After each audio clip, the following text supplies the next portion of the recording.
Hola, ¿todo bien? Buen día. Ya creo que vamos a comenzar. Buen día con todos.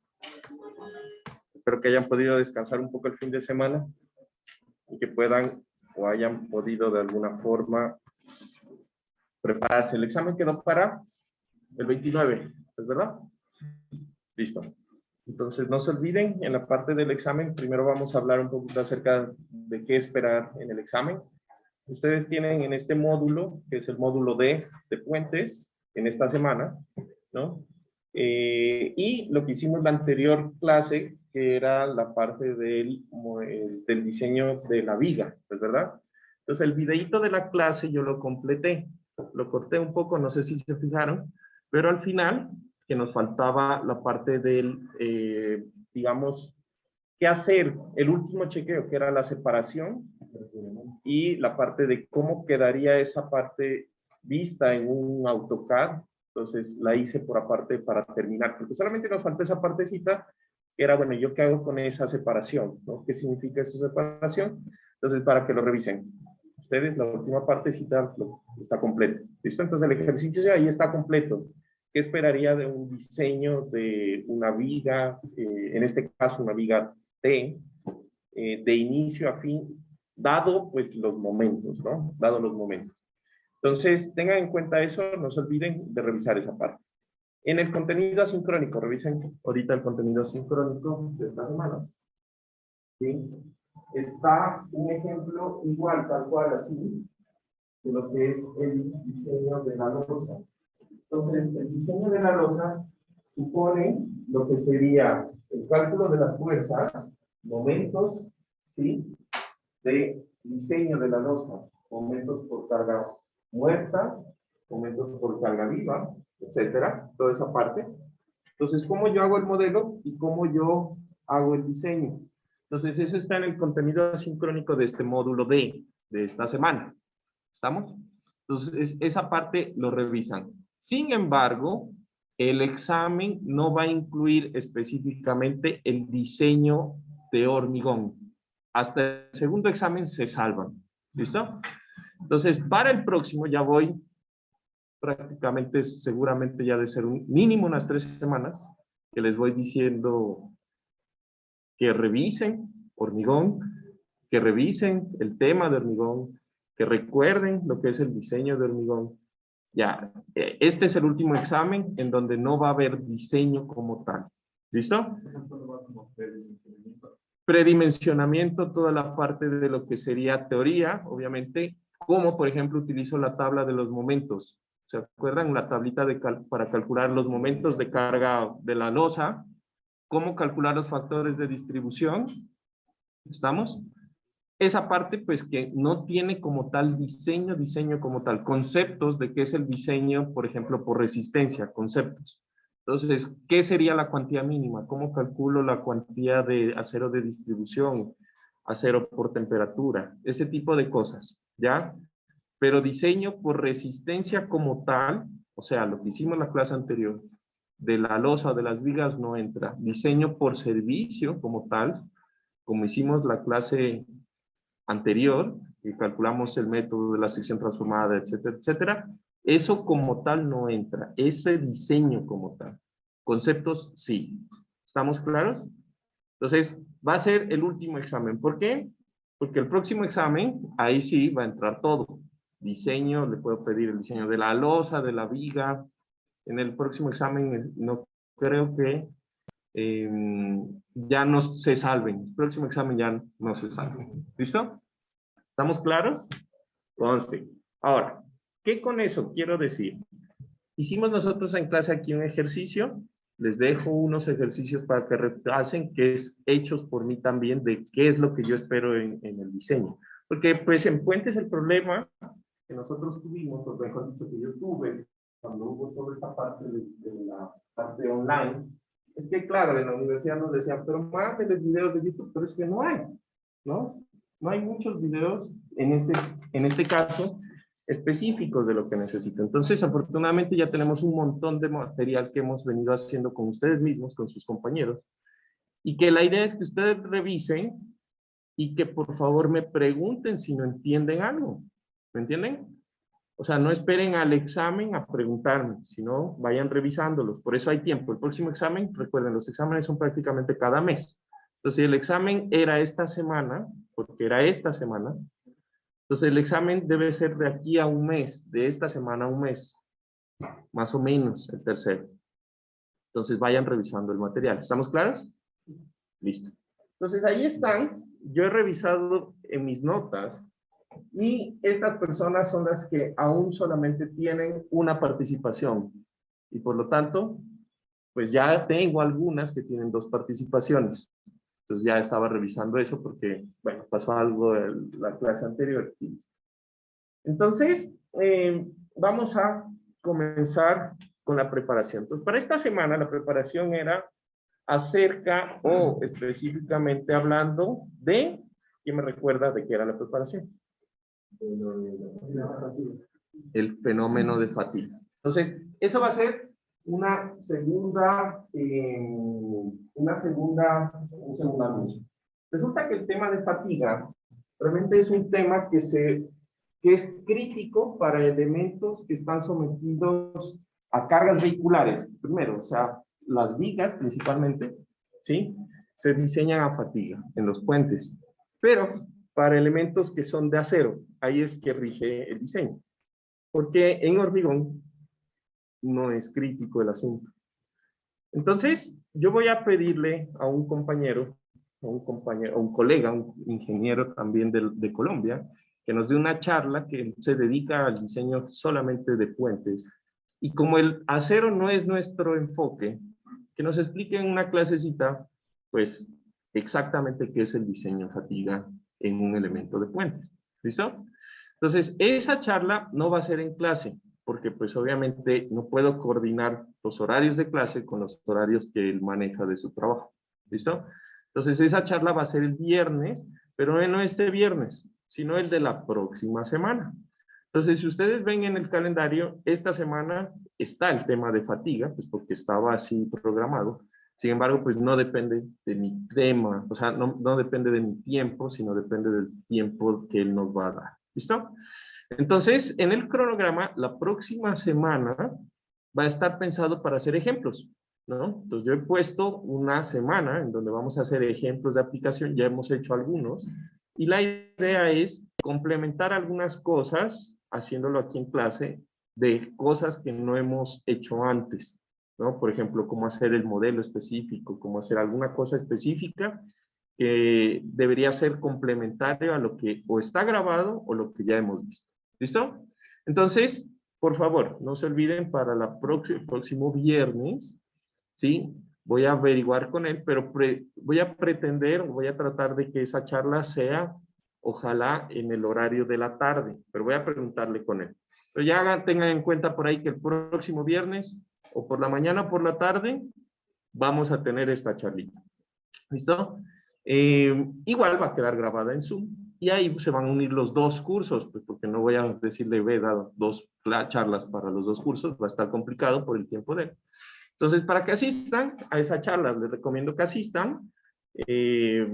Pues es bastante interesante, Johan es muy buena gente, un buen tipo, y van a conocer un poco acerca del análisis de fatiga. Segunda cosa, ¿listo?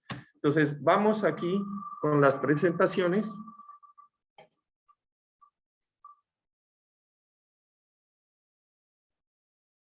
Entonces, Fernando Rivera. Por cierto, ¿todo el mundo está aquí? ¿O hay personas en casa? Alejandro Toscano. Todos creo que estamos aquí ya, ¿no? Alejandro Toscano. Bueno, entonces igual queda para el recuerdo, ¿no? Digo, para la clase en Zoom.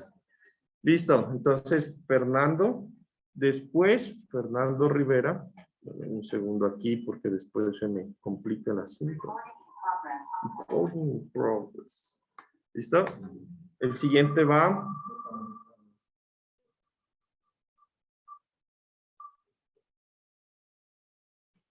Creo que dice Santiago González. ¿Está aquí Santiago? Santiago González. Santiago González. Último llamado, Santiago González. No lo identifico a Santiago. Tampoco ha venido María Emilia ahora que veo, ¿no? Juan Escudero. Juan Escudero.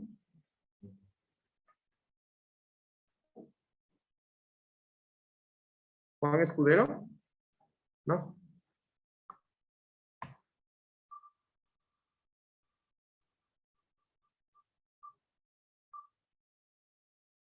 Creo que es Steven, ¿no? Ya más o menos te estoy cachando, tío. Steven. ¿Listo? Vamos a de una vez escoger los participantes y ya, pues, para que se vayan mientras tanto preparando, conectando.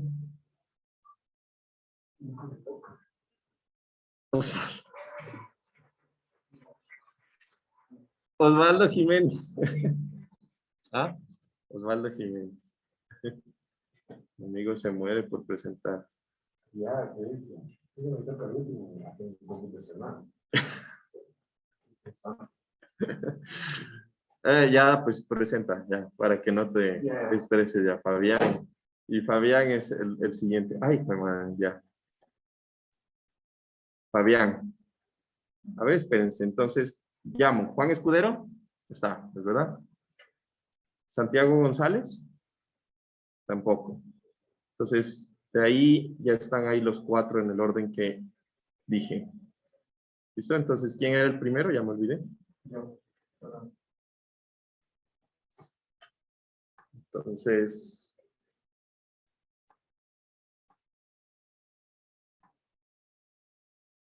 creo que esto nunca, bueno, eso no va a salir en el video. Me toca. Share, Steven.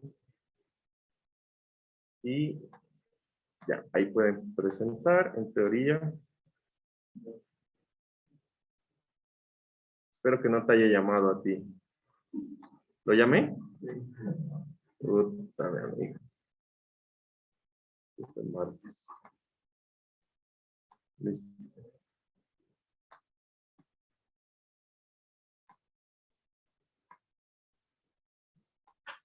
Ya. ¿Ahí se ve? Listo. Entonces, Listo, entonces tú me vas a explicar cómo son los límites o qué encontraste que es la fatiga en general. Y ahí esa gráfica que tienes ahí está muy interesante porque habla de la fatiga finita y la infinita, ¿no? Interesante. Explícame qué entendiste de esas grafiquitas que tú tienes ahí. Por cierto, ¿cuál es tu nombre? ¿Ah? ¿Cuál es tu nombre? ¿Escudero? Ese es tu apellido de ser, ¿no? Juan Escudero. Ya, ¿vas a presentar? Ya, listo. Listo, entonces vamos a escuchar a mi amigo Chiles, Fernando. ya. Entonces, lo que yo encontré sobre la fatiga es una resistencia que poseen los materiales frente a un ciclo de cargas. Es decir, que en un intervalo de tiempo pueden ser aplicadas distintas cargas en distintos ciclos según el tiempo, y según eso va a variar la resistencia del material. Entonces, en la primera gráfica lo que se ve es que la fatiga inicial se puede calcular mediante esta ecuación, donde se aplica la resistencia a fatiga por un factor de 0.9 para calcular la fatiga inicial, cuando ya se asume un ciclo de carga que es mayor a 10 a la 3, es decir, que ya es un intervalo de cargas en un intervalo de tiempo considerable. Y Estos son mis ciclos. sí. Ya. Esa parte de los ciclos es interesante. ¿Qué es un ciclo? ¿Qué se considera como un ciclo?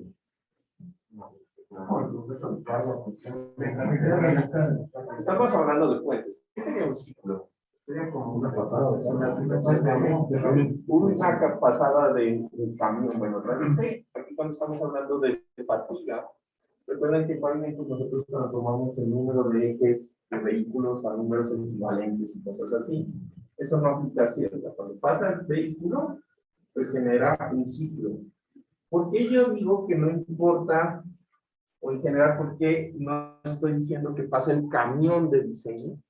Porque una de las características es súper importante, y por eso es crítico el análisis de esto en acero, es porque la fatiga se caracteriza porque los ciclos no necesariamente deben ser mayores o deben producir esfuerzos mayores al esfuerzo de fluencia. Pueden ser menores, no importa. ¿Listo? Entonces, eso es súper importante. Puede ser un vehículo normal que pasa y ese vehículo va a producir un esfuerzo de tensión o de compresión y sigue. Y ya el elemento queda de nuevo en su estado de reposo. Pasa otro vehículo, tensión, compresión, pasa. ¿Se entiende? Entonces, esa es la parte importante de todo esto y por qué los elementos de acero pues sufren tanto por la fatiga, ¿no? Se fatiga el material. Ajá. Entonces, ahí estamos hablando de 1000. 10 a la 3 es 1000, pongámoslo en números bonitos, ¿no? 1000, eso es una escala logarítmica. 1000, 10,000, 100,000, ¿no? 1,000,000. ¿Cuántos vehículos? ¿Ustedes los puso el Juan Pablo o el Gustavo a contar vehículos? ¿Sí? ¿Tuvieron esa experiencia religiosa de estar parado ahí o sentado? ¿No? Bueno. ¿Cuántos vehículos contaron? ¿Se acuerdan más o menos? 450 en un carril. Listo. 450 en un carril. ¿En cuánto tiempo? Imagínense. Estamos hablando de que 1000 ciclos eso es nada, ¿no? Eso es nada. ¿Cachan? Hagan ese análisis. ¿Listo? Entonces, cuando nosotros hablamos de 1000 ciclos de carga, de 10,000, de 100,000, de 1,000,000, por ahí cuando estamos hablando de 1,000,000 para arriba, es que empieza a ser algo que sería en un día, ¿no? En un día. Imagínense. Pero Juan Carlos, y ahí no decía, digamos, de pavimentos, porque decía también que los carros normales no hacen. ¿No producen deformaciones? Lo que pasa es que se supone que los carros, los vehículos normales no producen esfuerzos permanentes en lo que es la superficie de la estructura, o sea, los vehículos chiquitos, ¿no? Los que, pues, pesan menos de una tonelada, más o menos, los vehículos pequeños.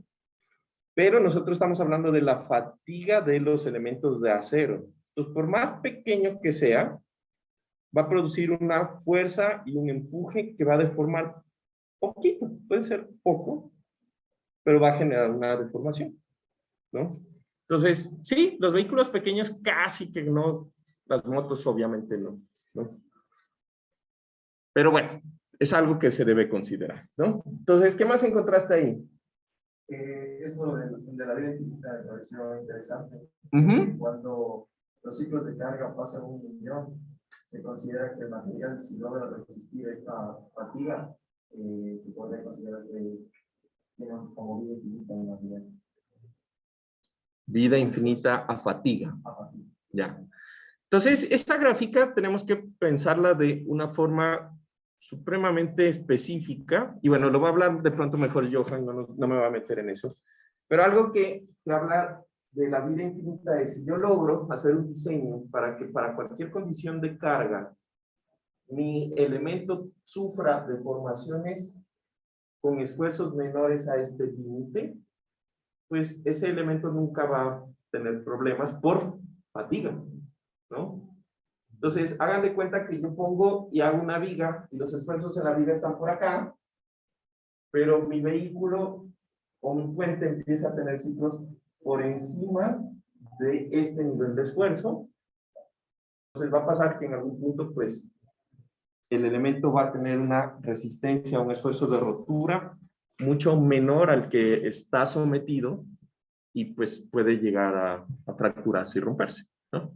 Entonces, eso es básicamente el análisis. Listo, gracias, Fernando. De ahí sigue, ¿quién? Listo, Jair o Steven. Ya a veces se me confunde.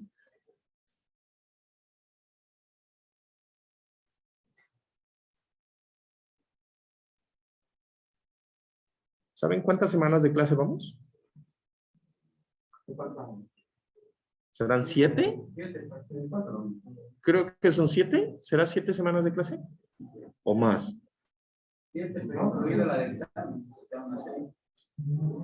Porque solo tengo 7. Bueno, a ver, sigamos. Yo encontré sobre la gráfica, donde ya encontré que muchas actividades es como nivel de esfuerzo, en el cual se aplica un número finito de ciclos de carga y descarga en una actividad sin causar fallo. Es como un ciclo, o sea, que se aplica un menos esfuerzo del límite que tiene, va a ser como que el límite infinito que va a tener y no va a sufrir información de fatiga. También encontré sobre cómo se aplica la carga de fatiga, que se toma como un camión de una situación constante de 9 metros y 10 vacías y se aplica una carga de 18 de 14,8 toneladas, 82 kilos. Y no podemos tener una competitiva. Ya, ese vehículo lo vimos, ¿no? ¿Se acuerdan? Era un vehículo específico en donde la diferencia, las cargas no eran la diferencia, sino era que van a estar los ejes ya con una carga, una distancia fija, en vez de variable, ¿no? Entonces, esa parte es específico de cómo nosotros hacemos el análisis. ¿Listo? Gracias, Steven. De ahí va mi amigo, creo que era mi amigo Osvaldo. Osvaldo. Listo, entonces, según el AASHTO, utilizamos el vehículo, ¿no? Para fatiga, pero ¿cómo chequeamos fatiga? ¿Qué contraste? ¿Te puedes hacer grande para que quepa la imagen? Ah, por cierto, ¿esto no les estorba? Me avisan si les estorba, que yo a veces veo otras cosas. Eso. Yo encontré que para el control del elemento de fatiga, se tiene para cada estado límite de fatiga 1 y fatiga 2, en el cual un factor de carga que vimos en las combinaciones de carga en las anteriores tablas, multiplicado por la fuerza, por el rango de la fuerza que pasa, tiene que ser menor o igual a la resistencia nominal de fatiga. Al lado derecho puse las fórmulas de con el factor para fatiga 1 y fatiga 2, y a lo que tiene que ser igual, en el caso de fatiga 1, tiene que ser la resistencia nominal, se calcula, es como la amplitud máxima de una amplitud constante del límite de fatiga, y la fatiga 2 es como se fórmula A sobre N, donde A es un coeficiente es una constante que se calcula en el laboratorio, N es el número de ejes, y Número de ejes equivalentes, ¿no? Y para ello hay distintas tablas para las constantes, para la amplitud constante del límite de fatiga, y una guía ilustrativa del tipo de elemento con la potencial, el punto donde puede iniciar la física. Ya. Aquí está interesante porque según lo que acaba de mostrarnos Andrés, por cierto, alguien entra aquí. Fíjense en dónde estamos analizando la fatiga. Se está analizando realmente el elemento de villa. Es como más específico de conexiones, ¿no? De los puntos donde se conecta, como existe la conexión, ¿no? Que pueda producir una falla específica en esto. ¿Listo? Muy bien, gracias. Justamente esto es lo que va a exponer Johan. Esta tabla, de hecho, la muestra. Y de ahí sigue mi amigo Fabián. Se moría por presentar. Bien. Ya creo que puedes presentar ahí, ¿no? Esta vaina me va a dejar ñato tanto. Ya. También, o sea, yo lo que investigué era también sobre, bueno, primero un poco más sobre la fatiga, sobre los índices de estructuración, la propagación de la fractura. Eso que explicó mi compañero, y también una parte de donde... Ya, entonces haznos un repaso general de qué es la fatiga para los que llegan. Ya, a ver, la fatiga de un material es la ruptura de un material menor al esperado por carga cíclica. O sea, se puede llegar a menos de la influencia, del esfuerzo de influencia. No. El esfuerzo útil. Esfuerzo útil, perdón. Sí, eso también es importante, ¿no? O sea, yo tengo, ¿cuál es el efecto del material? Digamos, un material dúctil, como el acero, que es el que usamos, que está sometido a fatiga, pues literal va a pasar es que se vuelve un material frágil, ¿no? Entonces, ustedes han cogido, más seguramente yo también estoy dando un clip, ¿no? Entonces coge y de un momento llega y se rompe, ¿no? Pues nosotros tenemos en la mente la curva de esfuerzo de formación de un material de acero, donde tiene un rango elástico, endurecimiento y por allá se rompe. Este esfuerzo al cual se rompe y esa deformación a la cual se rompe, unitaria, pues con cada vez que yo tengo ciclos de carga, el material se va reduciendo en magnitud y en deformación. Ese es el fenómeno. Hasta el punto en que el elemento puede llegar a fluir y un poquito más allá, pues todo se rompe. Ese es el problema, ¿no? Gracias. Ya. Entonces, bueno, explicando la gráfica también, lo que ya explicaron es que hay un esfuerzo en el que se aplica que estamos, o sea, bueno, es el límite de esfuerzo en donde si se aplica ese esfuerzo ya se puede dar cualquier tipo de, cualquier número de ciclos y no se va a romper. Y lo que yo entendí era como que ese esfuerzo puede ser una moto, entonces en una moto no importa cuánto veces pase por el puente, no se va a romper. Pero ya si sigue subiendo el esfuerzo sería como ponerle carro o camiones. Y eso, bueno, tiene fases del inicio de fisuración, y cuando llega al tamaño de fisura crítico es cuando se empieza a propagar, y de ahí ya se llega a la fractura. Ya de ahí es lo de fatiga 1 y fatiga 2, que es de tráfico alto y tráfico bajo, que ya explicó el compañero de las discusiones. El cambio de diseño era lo de los 9 metros de separación entre los ejes de atrás, y de ahí hay unos como factores que se deben tomar en cuenta. El incremento por carga dinámica es del 15%, o sea que habría que multiplicarle por 1.15. ¿Tiene el incremento por carga dinámica, como llamamos? Ajá, y ese es 1.15. De ahí en la ecuación de las fuerzas centrífugas, la constante es 1. Para cuando no es estático, el factor de distribución es 1.2. El rango límite de fatiga, sin doblamiento del resto. Y hay una parte que no entendí, que dice la fatiga no necesita investigarse en losas de concreto actuando como tablero de sistemas multivigas o en box curvo. Ah, perfecto. Listo. Esto quiere decir que en losas, nosotros solamente vamos a diseñar amplificación cuando son parte de sistemas multivigas. ¿Qué quiere decir sistemas multivigas? Pues es una losa soportada por varias vigas, como un puente de vigas cajón o un puente de vigas T, ¿no? Entonces, si es un puente de vigas losa, pues tengo que calcular la fatiga y chequear para que no necesite cortante. Yo no puedo poner estribos de cortante, ¿no? Cuando yo tengo esos puentes que son los que estamos analizando, entonces la norma me dice, tranquilo, no chequee cortante en la losa, porque no va a fallar por cortante si usted cumple los espesores mínimos que yo le pongo ahí, porque ya predimos por eso. Y segundo, no se preocupe, porque la fatiga no va a ser un problema en la losa. La losa tiene la suficiente rigidez para que no falle por fatiga ser un elemento de hormigón. Y entonces, no se preocupe por ese chequeo, pues no lo hacemos. En vigas, sí, hay que hacerlo. En teoría también deberíamos hacer el chequeo de fatiga para las vigas de hormigón, pero nunca controla. Ese chequeo no lo vamos a hacer, porque no va a controlar. O sea, no controla vigas de hormigón, controla vigas de acero.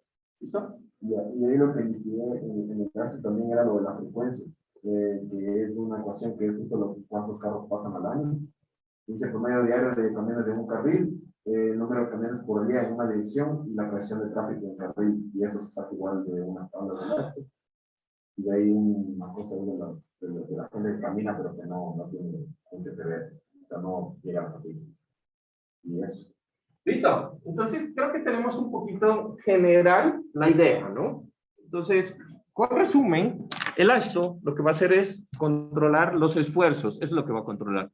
Los esfuerzos cuando el vehículo de fatiga circula, que se producen en los elementos específicamente de acero, y dentro de esos elementos específicamente vamos a controlar pues las conexiones. Eso va a ser los puntos que más van a tener problemas de este tipo de fatiga, ¿no? De este concepto o fenómeno de la fatiga. ¿Listo? Entonces, claro que sí. Cuando pasa el fenómeno de fatiga y se reduce el esfuerzo último, Ujú. ¿este puede llegar a ser menor a la eficiencia o siempre es mayor a la eficiencia?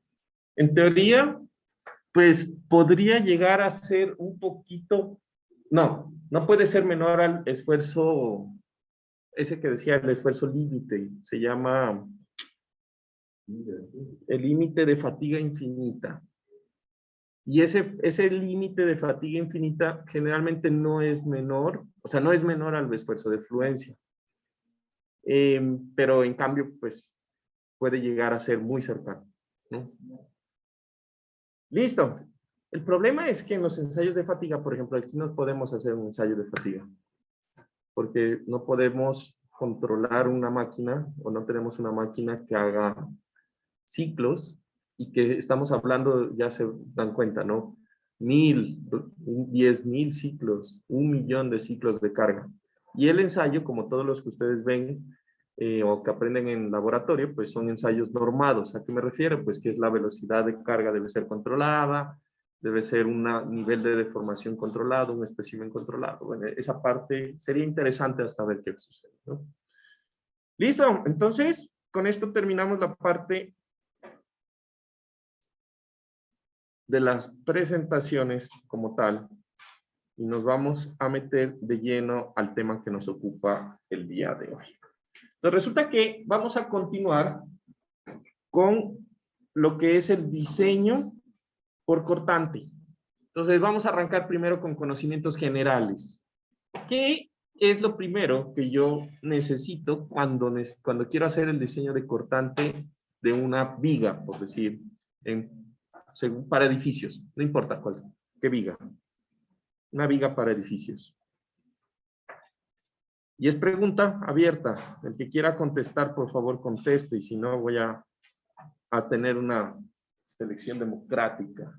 El diagrama de cortante. ¿Quién dijo eso?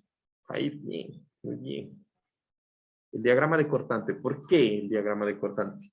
Digamos que podríamos complementar la respuesta de Jair diciendo que más que el diagrama de cortante es la distribución de cortante a lo largo del elemento, pero no cualquier cortante, ¿no? Necesito la distribución de cortante último a lo largo del elemento. Entonces, ¿qué elementos están soportando cortante en un puente? Pues todos, ¿no? A menos de que sea un cable, vigas, columnas, losas van a estar soportando cortante. Solo que en losas, ya dije, el chequeo, la norma, cuando tenemos puentes soportados con varias vigas, no me exige hacer el control o el chequeo de este fenómeno en losas. ¿Listo? Pero existe. Ahora, en vigas y en columnas, el chequeo se hace igual, no importa. Por eso solamente, pues, vamos a nombrar los conceptos y eso se aplica igual en vigas y en columnas. ¿Por qué? Porque, lastimosamente, esto es algo que tenemos de falencia en la ingeniería, y creo yo, y que está investigando Eva, por si acaso, si les gusta la parte de puentes y de ensayos, Eva estudia, pues prácticamente creo que referente mundial en esa parte de la investigación de cortante en puentes en específico, cortante en puentes específico, ¿no? Entonces, le pueden preguntar a ella, y hace parte de unos comités de puentes a nivel mundial acerca de este tema en específico.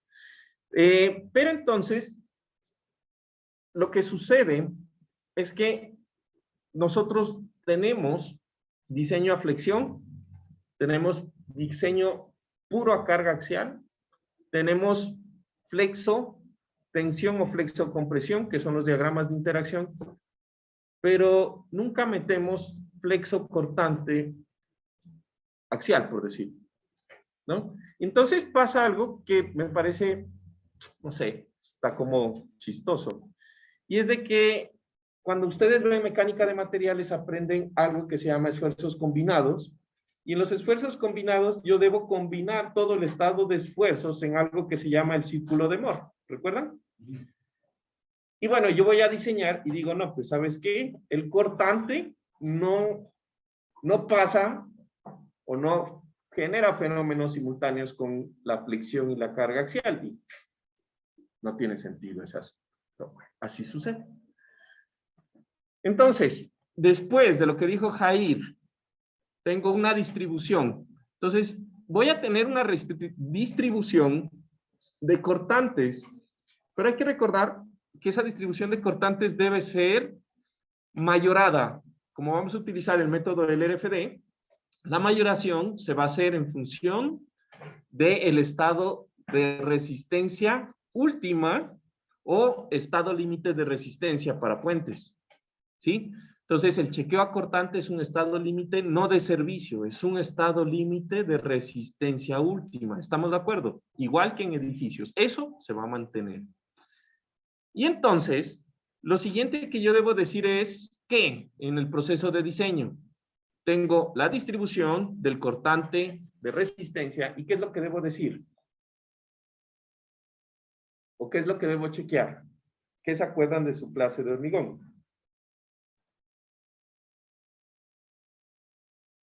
No había zonas de cortante alto y cortante bajo.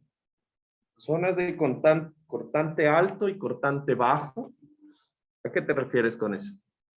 O sea, en el diagrama de cortante ahí podemos ver, o sea, donde el cortante es mayor y menor. Entonces, Ya. si es que era mayor, creo el espaciamiento tenía que ser, o sea, los desvíos tenían que ir como que más pegados. Si era mayor a, O sea, al bajo. al bajo. Creo que había si era mayor a algo, pero no me acuerdo. ¿Sí? Entonces, lo siguiente es, yo tengo que determinar si necesito o no estribos. ¿Recuerdan? Entonces, para determinar si necesito o no estribos, va a estar una ecuación. Entonces, en el esto, yo voy a hablar de cosas específicamente que son cambios. Todo lo que ustedes van a ver aquí va a ser específico para puentes. Y voy a nombrar porque es diferente con lo que ustedes ven en edificios normales. ¿Listo? Entonces, esta parte es igual. Entonces nos dice, en aquellas zonas en donde el diagrama de cortante mayorado para el estado límite de resistencia, exista un cortante mayor a este límite, ¿recuerdan esa ecuación? 50% de phi por BC, ¿recuerdan? Entonces, si el cortante es mayor al 50% de lo que resiste de cortante el hormigón, pues entonces yo debo colocar estribos. Punto. Eso es básico. Acá en puentes, ¿qué va a haber? Es pi BC más el cortante por preesfuerzo.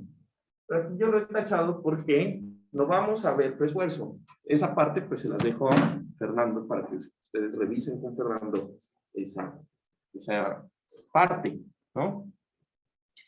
Entonces, si existe ese cortante mayor, tengo que colocar estribos. En las zonas que no se cumpla, yo debo colocar ¿qué? El mínimo. Muy bien. Entonces, en puente vamos a tener otro criterio que también está en edificios, pero que generalmente no se chequea, y es que también existe un límite a la torsión. Entonces, el otro fenómeno que produce cortante en una sección, pues es la torsión. Y en la torsión, nosotros vamos a tener que si la torsión última calculada con la combinación de resistencia es mayor al 25% de phi por la torsión C/R, que es la resistencia a torsión crítica, la torsión que produce el agrietamiento, ¿sí? De cracking, CR es cracking. Entonces, la torsión que produce agrietamiento en nuestro elemento, pues yo necesito colocar también estribos que absorban esa torsión. ¿Estamos? Entonces, para las zonas que yo deba colocar estribos, debo calcular que la separación y el número de estribos. O sea, para todas las zonas mayores a 0.5 phi BC. Para las zonas menores, yo debo colocar lo que sería la cuantía mínima. Y en la cuantía mínima de refuerzo tengo una expresión en donde es diferente un poco a la ecuación que ustedes tienen en el ACI, pero en coeficientes, pero la forma es la misma. Entonces, el área de acero transversal a cortante debe ser mayor a el 27% de la raíz de F'C sobre Fy por B sub B por S. Entonces, en esa ecuación, A sub B va a ser el área total de estribos sobre el plano de cortante que está actuando en el elemento. ¿Listo? Ahorita vamos a hablar un poco acerca de cómo se mira A sub B. Tengo también lo que sería mayor, ¿no? F'C y Fy, pues ya sabemos, tienen unas unidades de kilo. Esta ecuación está en kilogramos sobre centímetro cuadrado, multiplicado por B sub B. Y ese B sub B es el ancho de cortante de la sección. Y resulta que ese B sub B va a tener unos criterios que más adelante les voy a comentar de sección. Y S es la separación entre ejes de estribo a lo largo del elemento.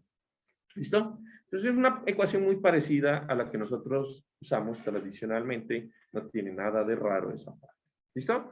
Lo que sí va a estar raro es lo siguiente. Entonces, imagínense que siempre cuando llegamos aquí, inclusive aunque yo les diga que revisen hormigón, tengo el mismo problema y entonces lo voy a tomar como mención.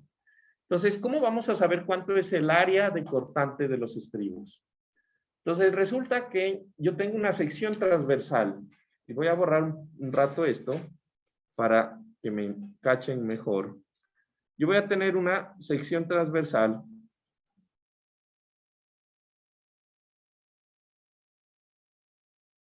¿listo?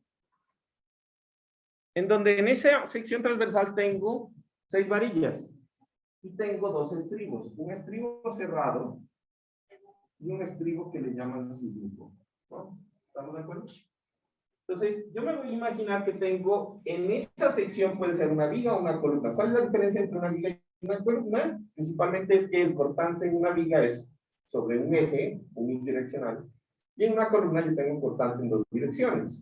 Pero el criterio va a ser lo mismo. Entonces, si yo quiero analizar esta viga que tiene ese refuerzo ante una fuerza de cortante, entonces yo voy a coger y voy a decir, bueno, el cortante viene en una dirección. Entonces voy a decir, el cortante viene en esta dirección y se va a llamar el cortante último. Entonces, perpendicular al plano, perpendicular a la fuerza cortante, voy a hacer un plano que divida la sección, ¿sí?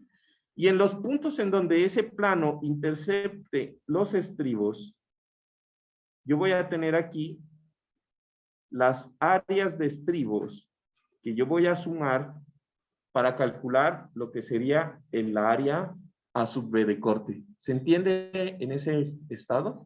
¿Cómo se calcula? ¿Cómo quiero que lo calculen? Listo.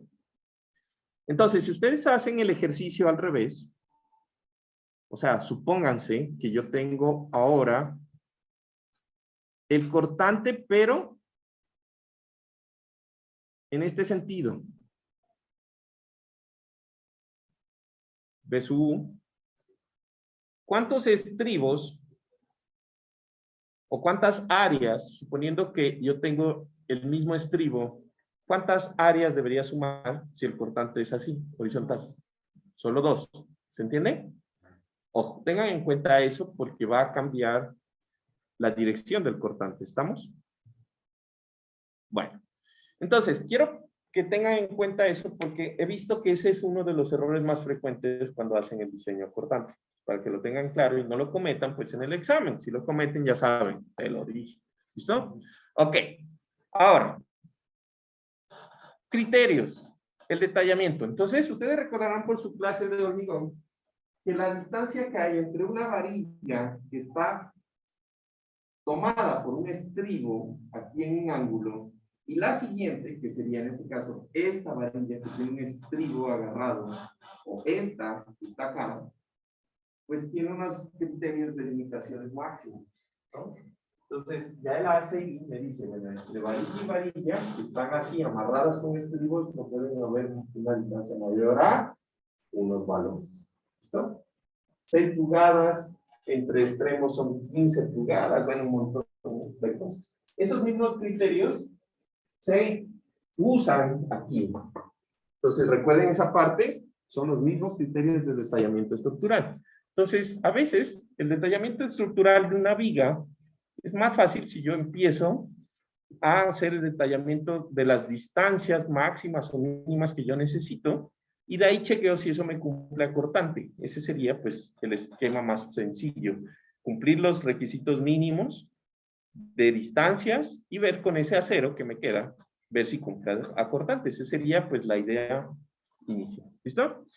Ahora, una vez que ya tengo los requisitos de detallamiento, entonces yo tengo que calcular el área de cortante mínima, ¿sí? Que yo debo cumplir. Y como yo ya tengo el área de cortante que voy a colocar, porque ya sé cuántos estribos debo colocar, y yo sé que los estribos se colocan de un diámetro mínimo de 10 milímetros, si las barras son número FIDE 36 o menores, o de 12 milímetros mínimo, si son mayores a 36 milímetros. Entonces yo ya sé cuánto es el área de cortante de mi sección, ¿estamos? Lo que quiere decir que lo único que me falta aquí en esta ecuación conocer, pues va a ser la separación S, y yo la despejo y puedo saber cuál es, para mi esquema de estribos que voy a colocar, cuál es la separación que yo debo poner para cumplir la cuantía mínima. Punto, ahí se acabó el diseño, pues nada más. Ahora, esa separación máxima tiene unos cambios. Entonces, fíjense, ya hablamos de 2 cambios. Estamos analizando la cambio con el ACI, normal de edificios. Primero, en puentes, usamos o calculamos la resistencia del preesfuerzo, ¿no? Cuando calculamos la necesidad o no de estribos, consideramos, ¿no? La resistencia del preesfuerzo. Segundo, pues tenemos una ecuación que varía de los requisitos. Tercero, separaciones máximas. Entonces, en edificios, nosotros teníamos el típico de medios, cuando son zonas de cortante alto, la separación máxima está limitada de medios, o de cuartos, cuando es alto cortante, o de medios, cuando es bajo cortante, como dijo mi amigo Pablito, ¿no? Pablo Monge, listo. Pero resulta que ese bajo o alto que dijo Pablo realmente depende de unos criterios que me da allí del esfuerzo del B sub S en edificios. Si el B sub S o el cortante del acero es mayor a un valor o es menor a un valor, el cortante que toman los estribos del total, pues tengo una separación. En la última versión de la CI, aparte de tener una separación máxima longitudinalmente, también la misma tabla me da una separación máxima transversalmente, que es lo que estábamos hablando ahorita, ¿no? En puentes va a cambiar, no es en función del cortante que toma el acero, B sub S, sino que la separación máxima va a depender o va a estar en función del esfuerzo cortante. Y el esfuerzo cortante lo vamos a calcular como el cortante último sobre B sub B por D sub B. ¿Listo? Entonces, ven que yo he puesto aquí una V chiquita con un punto. Háganme cuenta que cuando escriba eso, para mí va a ser esfuerzo cortante. ¿Ya? Ustedes vean qué letras le ponen. Lo vamos a nomenclaturar en letras normales como una B minúscula, esfuerzo, y una B mayúscula, fuerza cortante. ¿Estamos de acuerdo? B minúscula, esfuerzo, B mayúscula, fuerza cortante. Entonces, un esfuerzo no es nada más que una fuerza dividida en un área. Y en este caso va a ser el ancho efectivo de corte por el peralte efectivo de cortante. La multiplicación de estos da un área, estas son longitudes, y la división de la fuerza cortante en cada sección de la viga por el área efectiva va a ser el esfuerzo cortante. Entonces, ¿qué quiero decir con eso? Ustedes van a hacer el chequeo de cortante en todas las secciones de la viga. ¿Y cómo lo hacen? Pues de SAP sacan la combinación de las fuerzas, pues, ¿verdad? Y le dicen, SAP, por favor, sáqueme los datos cada metro, cada undécimo de la luz, cada el 5% de la luz, y eso les va a dar el cortante, momento y no sé qué, carga axial de la viga, y con eso, pues, se diseña. Punto, ¿no es nada más? ¿Estamos de acuerdo? Y compruebo que cumplan los requisitos que estamos viendo aquí de separación del centro. ¿Listo? Ahora, una vez que yo calculo el esfuerzo cortante, voy a tener dos condiciones. La primera es que ese esfuerzo cortante sea bajo. ¿Y cómo lo vamos a comprobar? Si es bajo o alto, como dijo Pablo.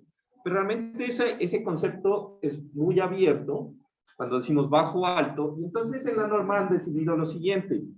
Si el esfuerzo cortante es menor al 12.5% del esfuerzo que resiste un elemento de compresión o el hormigón a compresión, pues eso se va a considerar un cortante bajo.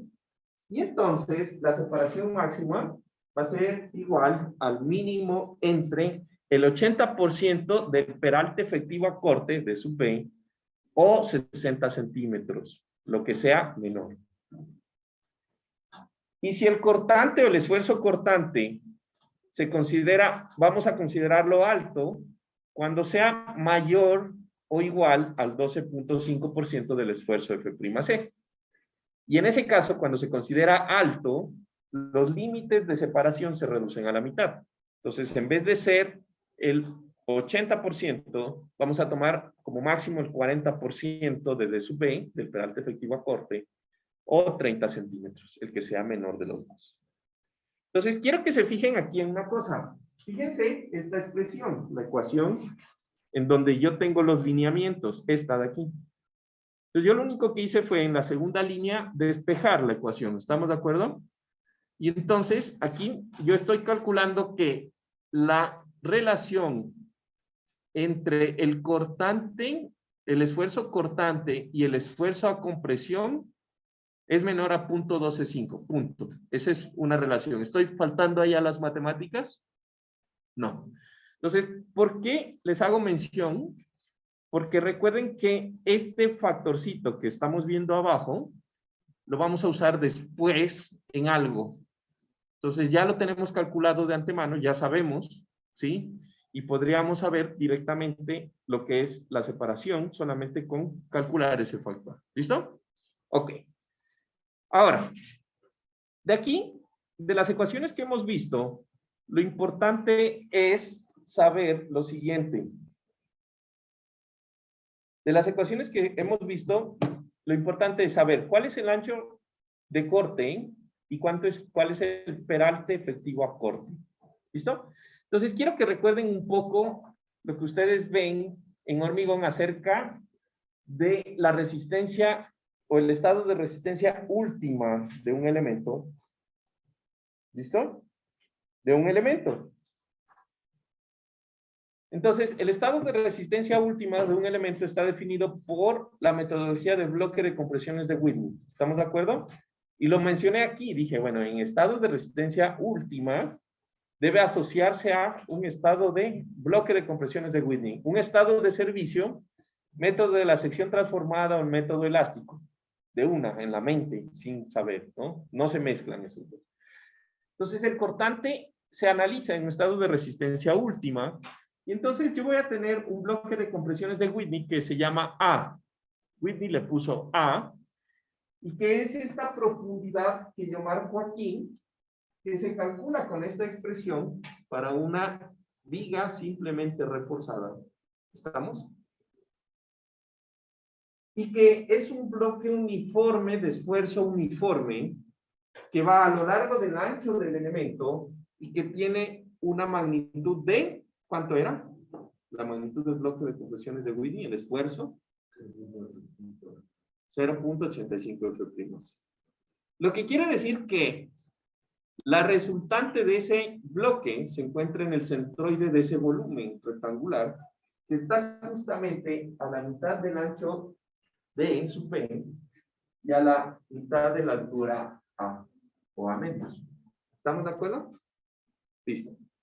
¿Por qué les recuerdo esto? En el siguiente lado, yo aquí he dibujado dos capas de acero, que es lo tradicional en puentes. Y van a ver en el video, de pronto los que llegaron tarde, la clase anterior complementé el ejercicio para que quede completico, ¿no? Entonces revisen ese videito, la última, creo que son 10 minutos más que nos estaba faltando para su revisión. ¿Listo? Entonces, como es usual, yo voy a tener más de una capa. Y aquí el centroide de las capas, en este ejemplo va a quedar en medio, si supongo que son las mismas varillas, que es lo usual. Y entonces la profundidad D sub B, que es el peralte efectivo acortante, va a ser la distancia que existe entre la resultante a compresión, que está aquí, y la resultante a tensión, que está en la parte de abajo. Y B sub B, ¿dónde quedaría? B sub B, ahorita vamos allá. ¿Listo? ¿Se entiende qué es D sub B? Entonces, el peralte efectivo a flexión no es el mismo peralte efectivo a corte. Sin embargo, yo ya necesito saber cuál es el refuerzo de la viga para hacer el diseño acortante. ¿Quién me dice por qué? Porque necesito saber el acero, y el acero manda en la profundidad del bloque de Whitney, y la ecuación, yo necesito saber dónde está la resultante en compresión y la resultante en tensión para calcular la distancia entre ellos y hacer el diseño a corte. ¿Estamos? Entonces necesito primero hacer el diseño a flexión y chequeo por corte. ¿Estamos? Ahora, ese es el valor que me va a dar. Pero la norma me dice, bueno, ese valor que usted calcula va a ser uno de los valores que usted calcula y lo va a comparar con lo siguiente. Primero, el cortante, el peralte efectivo acortante que usted calcula no necesita ser menor al máximo de dos condiciones. Entonces, primero, el 90% del peralte efectivo a flexión. Entonces, ¿cuál es el peralte efectivo a flexión? Pues, en esta gráfica, de pronto no está marcado, pero resulta que el peralte efectivo a flexión, pues, va a ser en cambio esta distancia. ¿Dónde lo rayo? Esta distancia, ¿sí o no? A ver, lo voy a rayar por acá. ¿Estamos de acuerdo?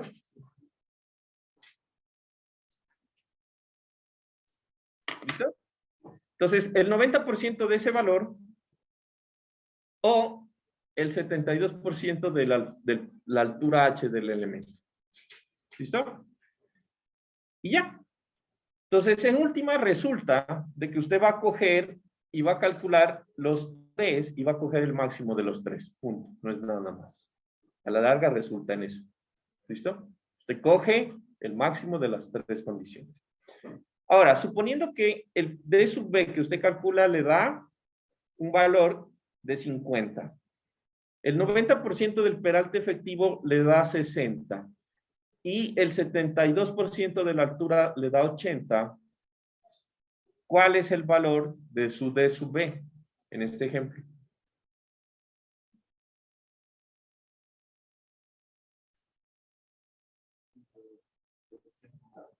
¿Ah? Pablito dice 80. ¿Quién da más? Mayor o igual. ¿Cómo es que hacen ustedes con el pato? Como que el pato se come a no sé qué, ¿no? 80. ¿Estamos de acuerdo? Si le sale el cálculo esos tres números, pues el peralte efectivo es 80. Yo cojo el máximo, punto, no es nada más. Al último resulta que cogemos el máximo de las tres condiciones. ¿Y listo? Listo. Ahora, ¿qué es B sub B? Entonces resulta que B sub B va a ser el área, o sea, realmente se define como el área del elemento que es paralelo al cortante. Entonces nosotros en puente vamos a tener dos condiciones, principalmente. Entonces en las columnas pues no hay nada más, las columnas van a ser o circulares, o rectangulares, ¿sí? O cuadradas, o sea, no hay más. Una columna es circular, rectangular, cuadrada, de pronto son heptagonales, hexagonales, pero todos esos, igual que en el ACI, todas las columnas que tengan formas diferentes a la circular y a la rectangular o cuadrada, dice que yo debo coger y asumir un elemento circular que tenga la misma área y punto, ¿no? Se joda ahí con esas vainas raras que les gustan a los arquitectos, pero de todas formas nos gustan, ¿no? Y punto. ¿Listo? Entonces, para los casos que nos competen, por ejemplo, yo tengo un puente de vigas cajón. Si yo aíslo la viga y hago el diseño, pues me queda una viga ahí. ¿Estamos de acuerdo? Entonces, aquí yo voy a tener la losa superior, la losa inferior, y voy a tener el cortante que va a ser paralelo a lo que sería el alma de la viga. Entonces, ¿cuál es la distancia B sub B? Solo el alma de la viga. No se toma el ancho de las aletas. Si es una viga T, la misma historia. ¿Por qué? Porque nosotros vamos a tener nuestra influencia del cortante, pues, siempre paralelo al alma del elemento. ¿Listo? Entonces, ese va a ser mi ancho B sub B o D sub B. ¿Qué casos podrían suceder? Pero no los tengo aquí dibujados porque esos son elementos preesforzados. Y es que los elementos preesforzados, si ustedes se fijan, son así. Son como así. Las vigas preesforzadas son una cosa así. En estos elementos también sería solamente este pedacito. Este ancho así. ¿Listo? Ahí. ¿Me entienden, no? Pero entonces yo no los dibujo, no lo tengo, porque no vamos a entrar en la parte de preesfuerzo, pero creo que el criterio se entiende por qué solamente sería ese pedacito. ¿Listo? Bueno. Ahora, de ahí sigue la parte buena. Entonces ya puse, ya sé cuánto tengo que colocar o dónde tengo que colocar estribos, porque necesito, y cuándo debo colocar estribos mínimos, ¿no es verdad? Ahora, el chequeo en las zonas en donde necesito estribos está en función del requerimiento de cortante o de acero acortante de los estribos. Entonces resulta que la resistencia cortante pues va a ser igual o se debe cumplir considerando una inecuación de diseño básica, que es que el cortante último debe ser menor o igual al cortante de resistencia, B sub R, en el elemento de viga, que para nosotros es lo mismo. Ya sabemos que B sub R, todo lo que tenga R es phi B sub N, ¿no? La resistencia nominal del elemento acortante por phi. Y entonces, aquí va a haber otro cambio. Entonces, ¿qué cambio es? Ya me olvidé, creo que es el tercero o el cuarto. Y va a ser la ecuación. Entonces, yo voy a tener lo mismo. La resistencia cortante de un elemento, pues, no es nada más que la suma de la resistencia del concreto acortante más la del acero acortante. Y aquí en puentes, también, tradicionalmente, la resistencia del acero de preesfuerzo acortante. Esa parte lo he echado por lo mismo. No vamos a entrar en la parte de preesfuerzo. Entonces, la ecuación general, estamos de acuerdo que es básicamente la misma, B sub C más B sub S. ¿Qué cambio existe hasta esa línea que yo tengo ahí? El cambio fundamental es que phi para cortante es 0.9 y no 0.75, 0.65. ¿Listo? Entonces, los criterios de phi, ¿listo? Van a estar en que el phi para cortante en puentes no es 0.75. Eso lo pueden encontrar en una de las clasecitas, creo, asincrónicas, pero para que tengamos en cuenta en qué punto, les voy a decir exactamente este es el módulo de ruptura. ¿Será aquí? Factores phi. Ya me olvidé en qué parte estaba eso. Está en la norma.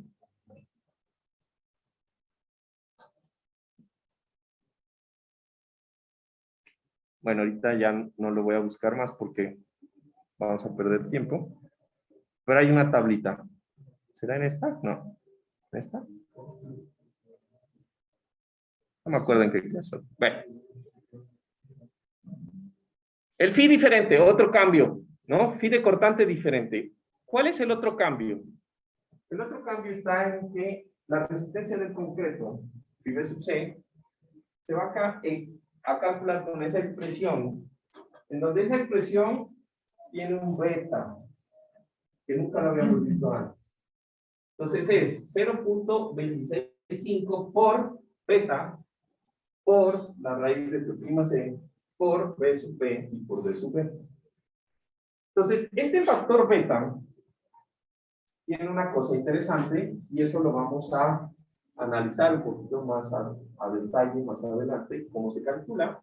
Pero ahí hay otro cambio, no es la misma expresión. ¿Listo? Que no utilizábamos tradicionalmente. Siguiente cambio.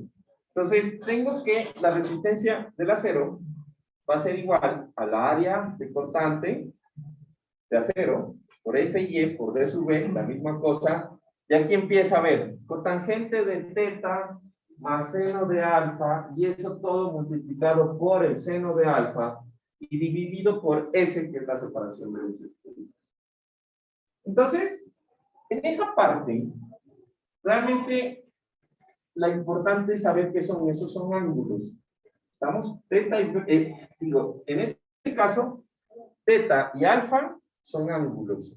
Y resulta que lo que sucede es que cuando ustedes aprenden en hormigón, lo que es el diseño a corte, les dicen, bueno, yo voy a suponer que la grieta asciende verticalmente en las vigas y llega a donde se encuentra con el acero, y en el acero sale una grieta que es a 45 grados, de tal forma que si la distancia cae desde la fibra extrema en compresión hasta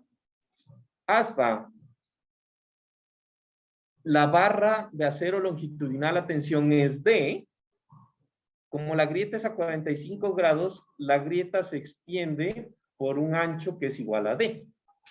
¿Se cacha?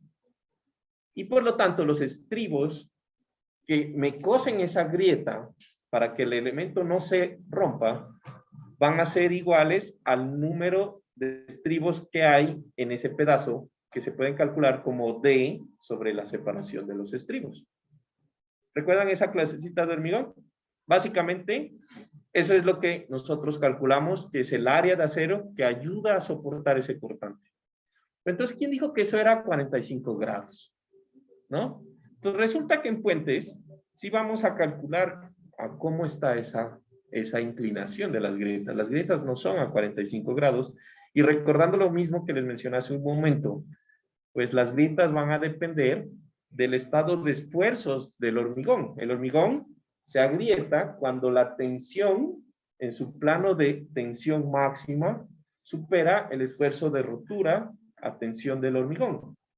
Y por allá ustedes aprendían en el círculo de Moore que cualquier estado de esfuerzos de un elemento puede analizarse bajo una inclinación a un estado de deformaciones de cortantes máximos o un estado de esfuerzos principales, donde existen solamente tensión y compresión en el elemento, que está en el diámetro del círculo de Moore, y el esfuerzo cortante está en el diámetro pero vertical del círculo de Moore. Bueno, espero que se acuerden eso, porque ya lo vieron hace full tiempo. Pero eso sale de ahí. De tal forma que las grietas, como se ven ahí, no son a 45 grados y van a cambiar. Y ya vamos a ver qué valores toman.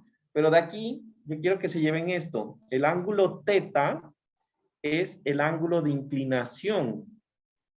¿Sí? El ángulo de inclinación de la grieta que ocurre en el elemento. Punto. ¿Listo? Ahora, ¿qué es alfa? Entonces, el alfa, pues es sencillo. El alfa es el ángulo de inclinación que existe entre el acero longitudinal o el eje longitudinal del elemento y el estribo. Entonces, tradicionalmente, ¿cuánto es alfa?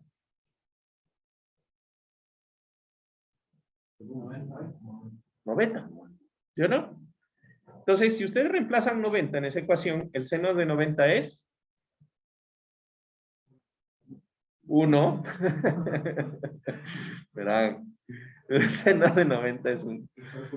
Y la cotangente de 90 es... A ver, los quiero ver sacar esa calculadora. Ayer pasaron. ¿Por qué es 0? ¿Ah? ¿0? A ver, háganse. ¿Qué es cotangente primero? A ver, quiero ver cómo calcula la cotangente de 90 porque les va a tocar sacar la calculadora y aprenderla a manejar en fuentes.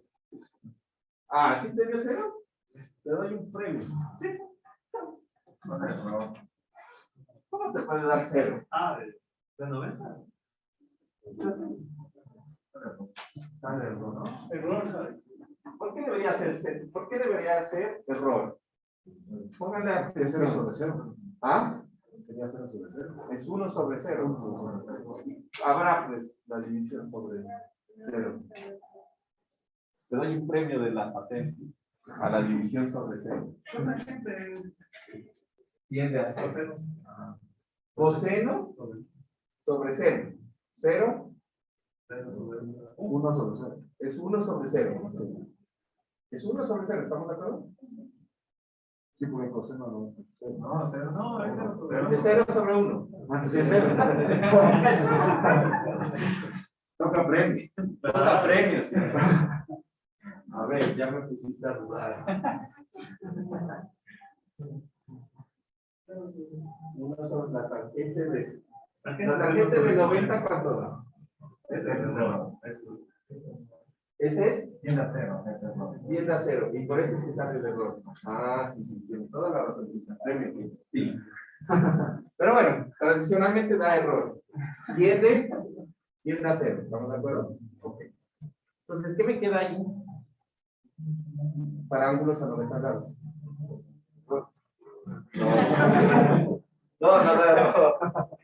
No, porque eso tiene un límite. O sea, esto tiende a 0. Lo vamos a tomar a 89.999, esto da 0. ¿Sí? Esto da 1, lo que quiere decir que si esto da 0, me queda la expresión como ABFY por DB por la cotangente de θ. Este es otro cambio, no había, ¿no? Porque antes la cotangente era la cotangente de 45 grados. Y ahora va a haber un cambio. Lo vamos a calcular. ¿Existen puentes? Si hay casos en donde tú vas a poner estribos inclinados. Y eso es porque, por ejemplo, si yo quiero coser esta grieta y pongo un estribo así, cuando este estribo se estire, realmente lo que está teniendo, para que esto no se separe, es una componente inclinada que no es tan efectiva como la que si yo pusiera un estribo así. ¿Cachas? Entonces, en este lado yo puedo poner estribos así, y en el otro lado los pongo al revés. ¿Sí? Y esos son más eficientes para soportar cortante. ¿Listo? Bueno, y lo podemos hacer, los grafican y le ponen ángulos de 45 más acostados en el alfa y les va a dar un valor pues más grande. ¿Listo? Porque recuerden que el seno varía pues con una expresión ahí. ¿Listo? Entonces, tenemos la expresión. ¿Estamos? Prácticamente tendríamos esos valores. Como conclusión, ¿cuántas modificaciones tenemos a lo que es el diseño tradicional? Primero, para saber si necesitamos o no estribos, también consideramos lo que sería la torsión en el elemento, el esfuerzo de torsión, primero. Segundo, el phi no es el mismo. Phi va a ser 0.90 para elementos en puentes. Phi de cortante en puentes, 0.90. Tercero, la ecuación de la cuantía mínima es diferente. ¿Sí? Cuarto, la separación máxima se calcula con el esfuerzo cortante como límites. Quinto, las separaciones ya no son de medios ni de cuartos, sino que está en función de el 80 o el 40% del peralte efectivo acortante. Sexto, el peralte efectivo acortante no es el mismo peralte efectivo a flexión. Se calcula como una, ¿qué? Como una distancia entre las resultantes de tensión y compresión. Ya se me estaban acabando los dedos.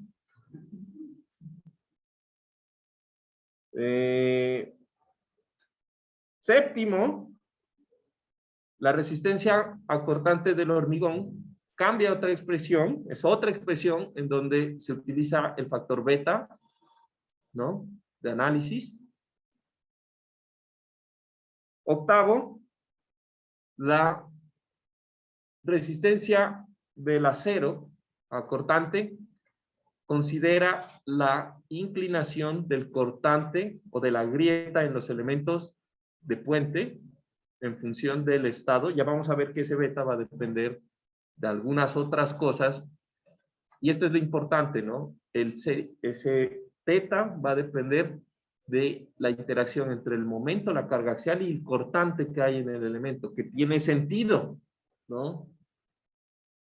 Si no, ¿para qué aprendimos mecánica de materiales, no? ¿Para qué sirve eso del círculo de Moore? Aquí sí lo usamos. Y hasta ahora vamos 8. Y nos falta ver todavía, ¿no? Algunas cosas. Entonces, si les llego a preguntar qué cambios hay de tal, ya saben, 8 cambios respecto a el análisis convencional. ¿Listo? Entonces, para no adelantarme al otro grupo, vamos a dejar ahí y nos vemos la próxima clase el día jueves, ¿no? Por este mismo horario y este mismo canal. ¿No se durmieron? Apagué la luz para que no le brille mucho la pantalla.